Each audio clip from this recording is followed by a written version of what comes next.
second part of the recording process for Pioneer, we began writing for it in the summer. It was June, I think, and we had about 6 months to sit with the first night that we recorded, and really got to be comfortable with it and realize what we liked and what we didn't like with that recordings.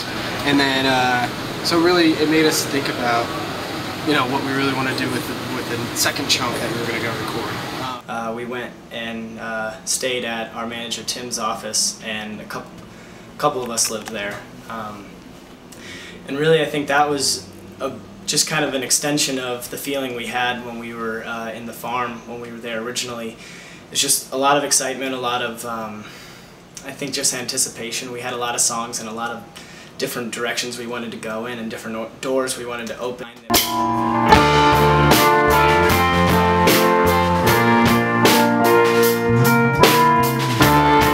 I'll just play it up here.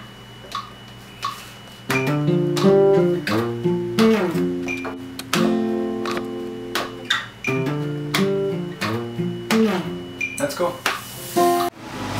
It was a lot of going over, like making sure that, is this exactly what we were trying to express and the feeling that we're trying to make happen.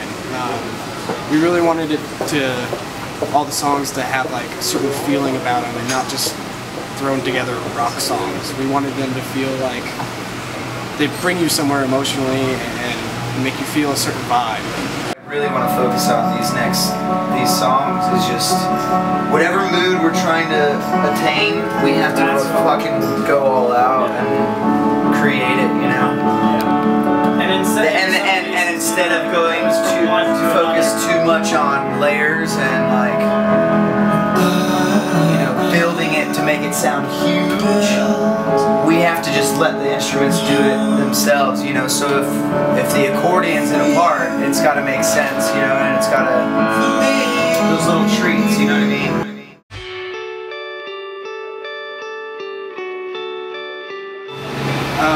But yeah, once we got to El Paso, it was a lot easier to feel comfortable and because we already knew what we were getting ourselves into. I remember the first time when we showed up to record the first night, it was like midnight and it was pitch black out, and we showed up at this pecan farm, which the studio's at, and I was kind of like frightened because I had no idea where we were and what we were getting ourselves into. And then this time there was none of that feeling at all, and we knew everyone there already, and everyone knew us, and we already had like a connection together. So it was a lot smoother starting out, and we could get to work a lot quicker. I think those two parts go really well together. When I'm doing I just think your part's a little too busy. Yeah. I think that rhythm that you already laid down, that's such a badass part that I don't want to step on it toes. What I was doing, I'll show you what I did in the demo. The demo, I was just going.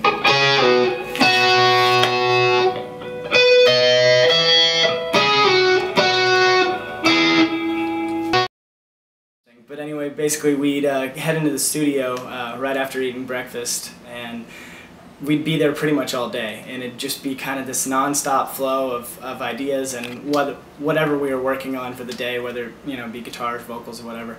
And I think we kind of would just forget what time it was a lot of the time, frankly. We'd show up to lunch whenever we realized we were hungry, and we were there sometimes late into the night, and then just up early again. And I think it was just really we just kind of lost ourselves in recording all the songs.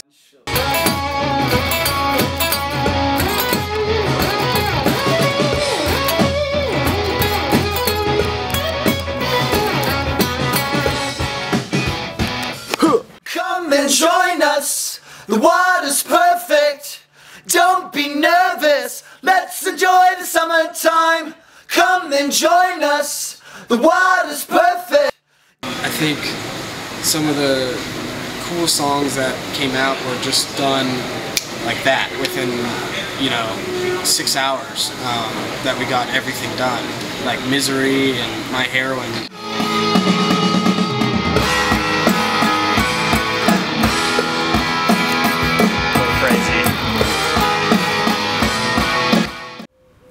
How do you feel about the recording? I think you know how I feel. I'm pretty fucking stoked on it.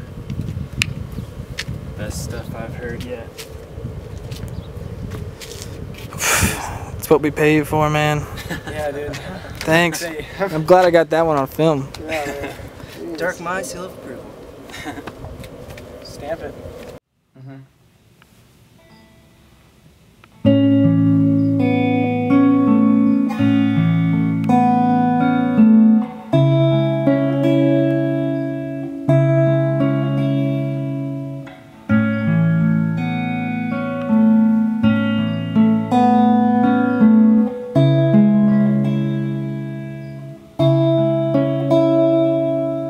What does it say to be alive? And all the chances we take, what we're measured by.